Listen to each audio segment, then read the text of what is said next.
नमस्कार, स्वागत है आपका न्यूज इंडिया में। मैं हूं आपके साथ उमंग माथुर और मैं हूं आपके साथ आयुषी नेगी। तो चलिए नजर डाल लेते हैं इस वक्त की कुछ अहम खबरों पर। दुनिया भर में कोरोना मरीजों का आंकड़ा अब 80 लाख को पार कर गया है। जॉन हॉपकिंस यूनिवर्सिटी की ओर से मंगलवार सुबह जारी डेटा के मुताबिक पूरी दुनिया में अब तक 80,15,502 कोरोना केस सामने आ चुके हैं, जिनमें से 4,36,319 लोगों की मौत हो चुकी है। अब तक 38 लाख से ज्यादा लोग ठीक हो चुके हैं। कोरोना के सबसे अधिक केस अमेरिका में है। यहां कुल मरीजों का आंकड़ा 21 लाख से अधिक है। वहीं ब्राजील में कुल मरीजों का आंकड़ा 8.88 लाख के करीब है।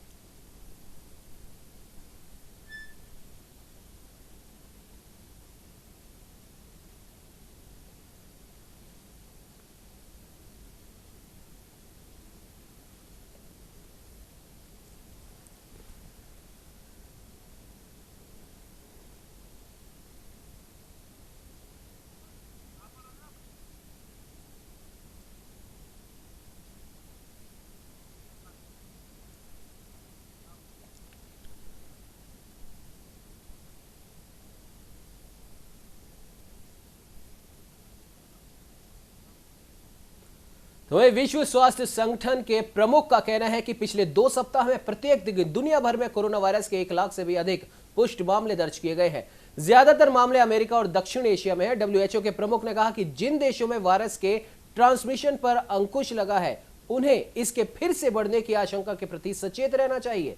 डब्ल्यूएचओ के प्रमुख टेड्रोस अधनॉम ने बीजिंग में कोरोना वायरस के फिर से बढ़ने का जिक्र किया, जहां तकरीबन 50 दिन तक कोरोना के कोई केस नहीं थे, लेकिन अब वहां पर भी केसेस देखे जा रहे हैं। उन्होंने कहा कि बीजिंग में नए केस फिर से कैसे बढ़े, इसका बारीकी से अध्ययन किया जा रहा है। डब्ल्यूएचओ के इमरजेंसी प्रोग्राम के प्रमुख डॉक्टर माइकल रयान ने कहा कि यूएन स्वास्थ्य एजेंसी ने चीनी अधिकारियों को अतिरिक्त सहायता की पेशकश की है और कहा है कि आने वाले दिनों में डब्ल्यूएचओ चीन में अपनी टीम भेज सकता है।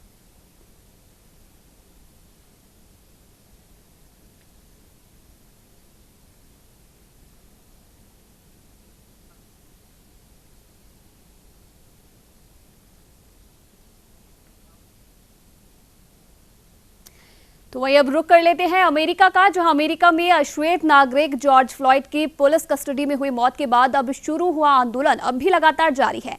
इस आंदोलन के बीच लोगों की मांगों को अमेरिकी सरकार ने मान लिया है। इसे लेकर राष्ट्रपति डोनाल्ड ट्रंप आज एक ऑर्डर पर साइन करने वाले हैं, जिसमें पुलिस रिफॉर्म की बात भी कही गई है। व्हाइट हाउस की ओर से किए गए ट्वीट में यह भी कहा गया है कि राष्ट्रपति डोनाल्ड ट्रंप पूरी तरह से पुलिस कर्मियों के साथ है।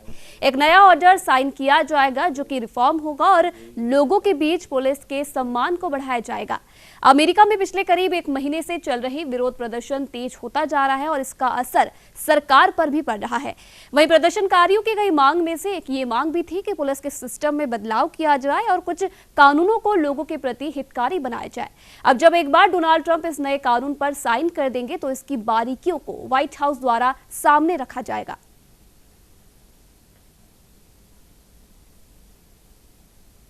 तो वही भारत जल्दी ही कोविड-19 का एपिसेंटर होगा और ये चिंता दुनिया के जाने माने पब्लिक हेल्थ एक्सपर्ट डॉक्टर आशीष के झा ने जताई है। हार्वर्ड ग्लोबल हेल्थ इंस्टीट्यूट के डायरेक्टर डॉक्टर झा के मुताबिक ये वक्त वायरस के पीछे हाथ धोकर पड़ने यानी कि आक्रामकता दिखाने का है।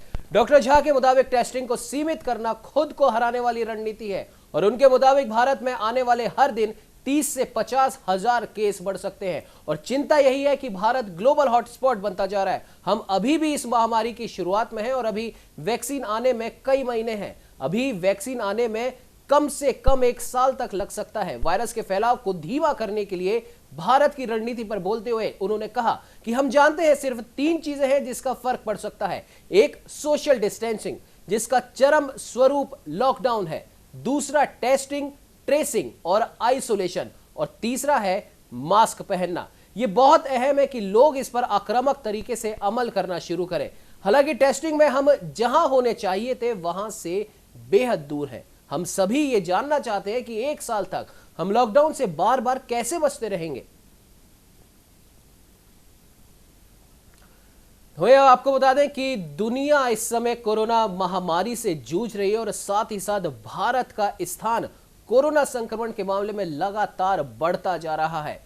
और मई महीने की अगर हम बात करें, जो बीता महीना गया है, उस महीने में हमने 11वें स्थान से 7वें स्थान पे छलांग लगाई और अब हम दुनिया के सिर्फ कुछ ही देशों से पीछे रह गए हैं कोरोना संक्रमण के मामलों में। और देश के हम प्रमुख शहरों की अगर बात करें, दिल्ली की या फिर मुंबई की अगर बात करें, तो वहां पर संक्रमण का जो खतरा है वो लगातार बढ़ता जा रहा है। संक्रमण का जो आंकड़ा है वो लगातार एक खतरनाक स्टेज को पार करता जा रहा है। और यही नहीं, अब न सिर्फ सरकार की बल्कि हमारे देश की जनता की भी उतनी ही जिम्मेदारी है। बार बार जो भी, भले WHO हो या एम्स के प्रमुख हो या फिर जो भी मेडिकल फील्ड से रिलेटेड है, हर एक जो चिकित्सक है या चिकित्सीय जगत से संबंध रखता है, वो ये बता रहा है कि सरकार के साथ साथ जनता की भी उतनी ही बड़ी जिम्मेदारी है। इस चीज से निपटने के लिए हमें सरकार के दिशा निर्देशों का पालन करना ही पड़ेगा, हमारे पास और कोई रास्ता नहीं है। तो वहीं अगली खबर भी चीन से जुड़ी है, जहां चीन सीमा पर भले ही तनाव हो और देश में चीनी माल के बहिष्कार का स्वदेशी आंदोलन जोरों पर हो, केंद्र सरकार की तरफ से बनने वाले Delhi Meerut semi high speed rail corridor का ठेका एक चीनी कंपनी को मिलने जा रहा है। इस पर कांग्रेस सरकार ने अब हमला बोला है। स्वदेशी जागरण मंच ने भी मांग की है कि ये बोला गया है कि तत्काल इसे रद्द किया जाए। दरअसल Delhi Meerut regional rapid transit system project के अंडरग्राउंड स्ट्रेच बनाने के लिए सबसे बड़ी रकम की बोली एक चीनी company Shanghai tunnel engineering company limited ने लगाई है। ऐसे समय में जब देश में चीन के खिलाफ माहौल है और चीनी माहौल बहिष्कार की बात की जा रही है, करीब 1100 करोड़ रुपए का ये ठेका चीनी कंपनी को मिलने पर विपक्ष हमलावर है। यही नहीं, बीजेपी के मातृ संगठन राष्ट्रीय स्वयंसेवक संघ से जुड़े स्वदेशी जागरण मंच ने भी नरेंद्र मोदी सरकार से इस बोली को रद्द करने की मांग की है। वहीं इसके ठेके के तहत न्यू अशोक नगर से साहिबाबाद के बीच 5.6 किलोमीटर तक अंडरग्राउंड सेक्शन का निर्माण होना है, जिसके लिए चीनी कंपनी STEC ने सबसे कम यानी कि 1126 करोड़ की बोली लगाई है। भारतीय कंपनी लार्सन एंड ट्रूबो ने 1170 करोड़ रुपए और भारतीय कंपनी टाटा प्रोजेक्ट और SKEC के JV ने 1340 करोड़ रुपए की बोली लगाई है। तो इस बुलेटिन में वक्त हो चला एक छोटे से ब्रेक का। ब्रेक के बाद रुक करेंगे कुछ और खबरों की ओर।